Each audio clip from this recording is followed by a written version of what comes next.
Okay, so let's start with this tablet speaking. I think that today it is the last one. I believe so. So it should be the last one. Alright, let's do it. As I you feel public speaking, right? So you're about to go down on a stage and you feel anxiety. The use of default state of someone who doesn't want how to experience it to get out is one to your friends to worry about the experience and anxiety. It's cannot just be thought. What you have to do? Then, once you feel the butterflies, you award them, right? You contract, your mind contracts around it. Your conversation with yourself is unhappy one. It's like, alright, this person who can like, you can see the people who is all the time, they relaxed, I'm happy. When I, and you are not yourself, you're noticing it because your thought just come up from behind you as fast as they can, and they seem to be you. You identify with each thought that emerges in consciousness, and most people realize there is no alternative. Rather than a rule book for how to operate a human mind, there's no place in normal education where it's indicated that there's an alternative here, and so we get kind of somehow to adulthood. More or less, assuming that we always have the mind that we have, and that really, there's the only thing we can do to reacquire a few words is to just add new content. We can read books, we can develop interest, but there's nothing the sub-root level of emotional control that can change. If you feel anxiety, there's actually a place from which you can just feel it, right? And be actually indifferent to it or anything else. You could be feeling any just thought it there's even an unpleasant sensation.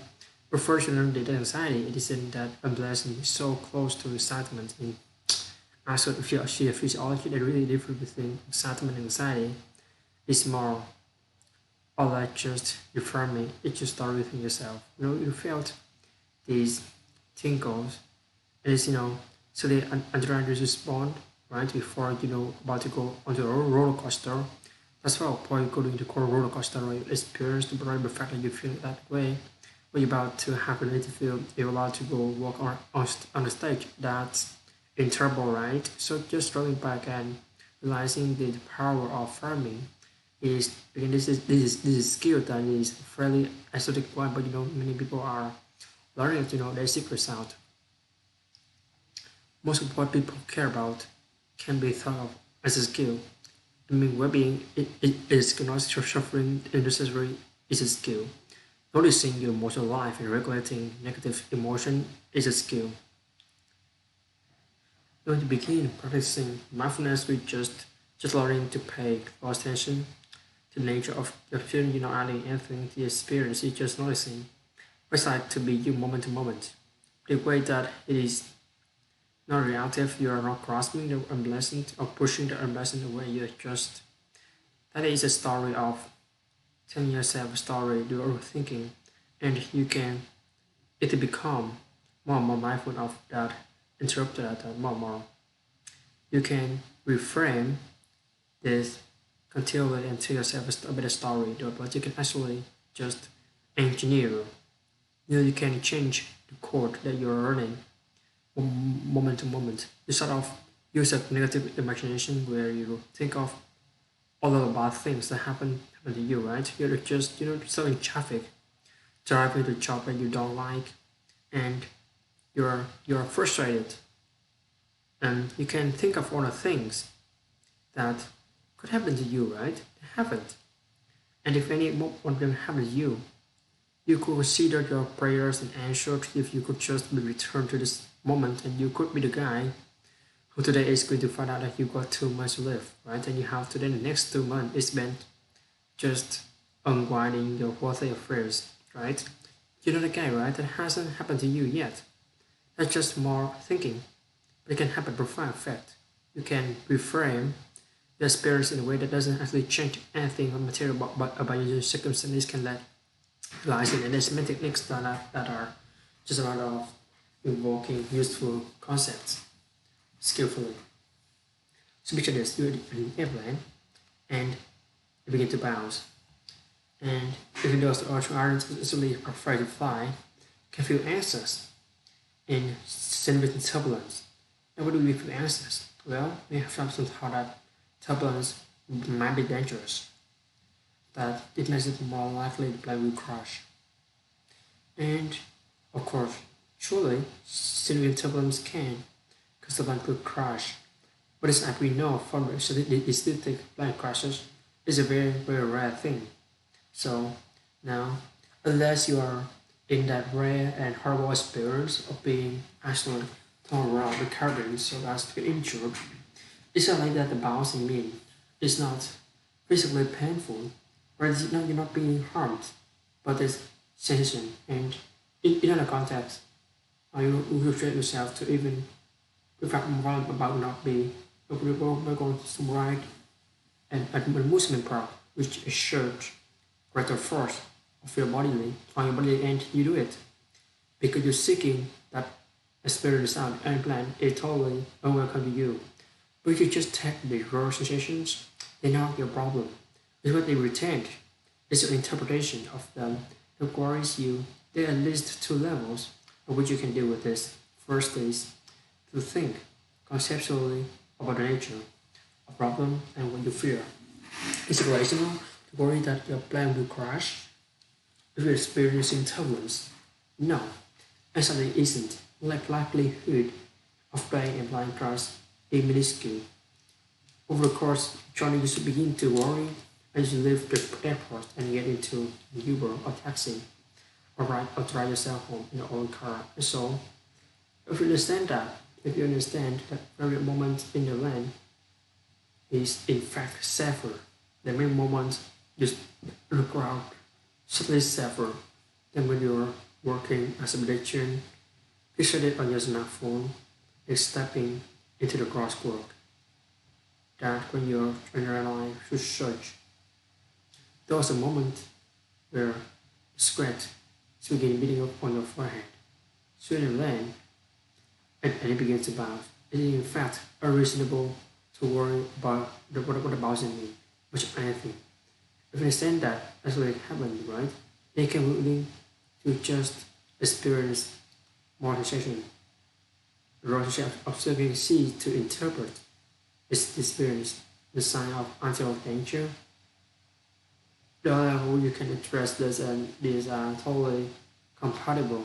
Most other common both of them is to become mindful of the feeling of anxiety itself. What is it? And what does it mean? Well, it's just a pattern of energy in your body, and it actually doesn't mean anything. At the level of raw sensation, you have thought about it, and realizing much of your thinking in your moments is proposed toward to speak out how not to feel it that way. Or not to let it go, to step out with your thoughts, and just willing to feel the raw sensation or anxiety. You just surrender your system, you just to feel it as energy.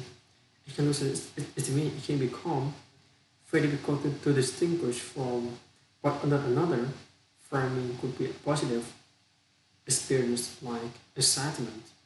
But how do you know the difference between being anxious about it about to happen and being excited? For the most part, it is the thoughts that you're thinking and you feeling that arousal. There's a cognitive, conceptual overlay on top of the raw feeling. You can constantly reframe things or can step out altogether and just feel the raw energy of the experience. If you do that, anxiety can be like near experience that has no meaning for you, right? As a person, it really doesn't say anything about you. So let's say you're getting have a crash on your elbow and it's itching. Okay, that doesn't say anything deep about you. As a person, it has no physiological implications. It might be a blessing, it may be extraordinary a blessing, but it's rich into your sense of who you are. The deep was going to respond to anxiety. And again, I'm not saying that there is no case in which drugs are valuable or even necessary. This may very well be, but from anxiety in its ordinary range, The deep way to respond to it is to become willing to feel it, to cease to interpret it as important and to function in the midst of it. And then it will pass.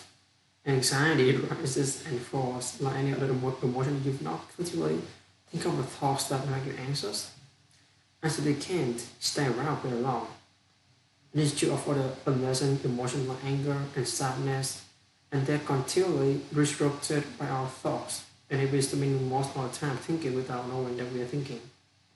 So mindfulness in particular is a very antidote to this problem. The trick is you can apply it as an antidote. You can be mindful of anxiety so that you will go away. You can just let it burn bright in you and discover that it doesn't matter. It simply comes and goes and you can function. Okay, so I think that this is the end of the speaking for today. And you know what? I also think that this is the last time for the speaking because when I go here, actually I have to go for some checking. I'm not really sure about that. Like I should have like 18, so 19 and 20, right? I'm not really sure about that. So just check it. Here, yeah, I have. Actually, you know what? I have like 18.